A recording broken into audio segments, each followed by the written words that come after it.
Hello, DJ. Today I want to discuss something that has been bothering me for a little bit. And that is, why are people so fucking negative all the time? Now obviously it's something that happened that's actually caused me to bring up this topic, but I'll explain in due time. Basically, you know, I work at a sporting goods store now, and I just had a customer that was so negative and just, it was unbelievable, and I'll explain what happened.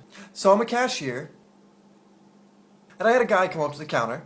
So what happened is I was helping some woman that was ahead of him, and she was Venezuelan. She didn't speak English that well. It was like her second language, right? So it took a little while to get her all situated and all that crap.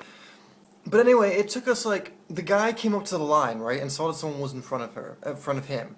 So immediately he was like, started copping an attitude. So I knew immediately that when he came up, he was just going to be a pain in the ass to deal with. Anyway, I'm done with the Venezuelan woman. He comes up and is like, check the price on this. Like, all angry. I'm like, you know, I keep my composure. I'm like, okay, I'll check it for you really quick. Check it. It's going to be $10. He says, fine, I'll get it. So then he gets down and he puts these shoes on the counter, right? So he's just like looking at the floor, all angry for no reason whatsoever. This floor, I don't like this floor.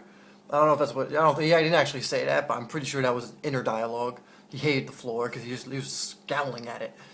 Anyway, so because security reasons, we have tags on certain shoes that are over $50. So there's a tag on this one because it was like $64.99 or something like that on a clearance rack.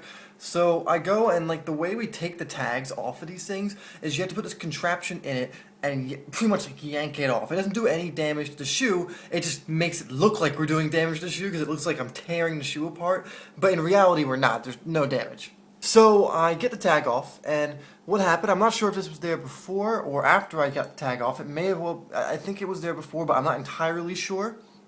There was a tiny piece of thread sticking out the shoelace. Like, literally, I can't even make my fingers small enough to show you how small this little thread was. Now, I would have been happy to, you know, get another pair of shoes for him if he was not okay with that, because most people, you couldn't even really see it, but he noticed it, and he's just there, you know, picking at it, and I'm not really, I'm trying to get him a bag and everything, so I'm doing all that, right? And if he had told me, you know, even if he said angry, like, we're doing my shoe, there's a little thread here, blah, blah, blah, I would have been like, oh, sorry about that, well, we'll get you another pair, that's not a problem.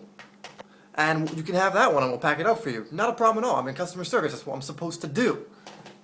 I'm not gonna bitch and moan at him and be like, oh no, you angry old grumpy man, you cannot. You're gonna have this pair of shoes because you touched it, and there's no take-backsies.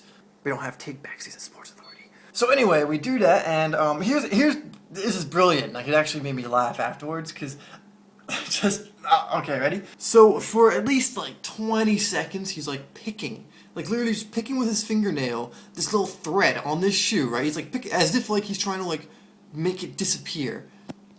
And again, it's the tiniest little thing that I still would not have had a problem just replacing. And I was about to ask him when he just literally doesn't even look at me, just picks for a little bit and just says, you know what, just forget it. Turns around and just walks out of the store, leaving both the shoes and whatever the hell else he had on the counter. So I'm like looking at the back of him like, that really just happened? That guy, like, you really, that's so fucking, like, negative that, or in such a bad mood that's gonna happen? So of course on his way out I told him to have a great day in hopes that my sarcasm would reach him. Anyway, and so it just brings me to the topic, why are people so voluntarily negative? See, a bunch of shit happens to me throughout the day. Like there's some employees I have, or not, I don't, you know, coworkers I have that are very negative, that could ruin my day, you know, they're always getting pissed at people, but it doesn't ruin my day. I don't let it ruin my day. I try and stay positive. And the thing is, anyone can condition themselves to do that. It's only taken me about a month in order to get pretty decent at that. Yet people seem to decide to just be surrounded in this negativity. And it wasn't just this old guy, you know, some of my coworkers are like that, some of my friends are like that, and it's just, it's nothing against anyone, it's just, you know, anyone who's negative, if they just see everything in more of a positive light, it really does help you, and it really does benefit you. So TJ, I'll leave you with those thoughts. I'll look forward to any video you have, and take care of yourself.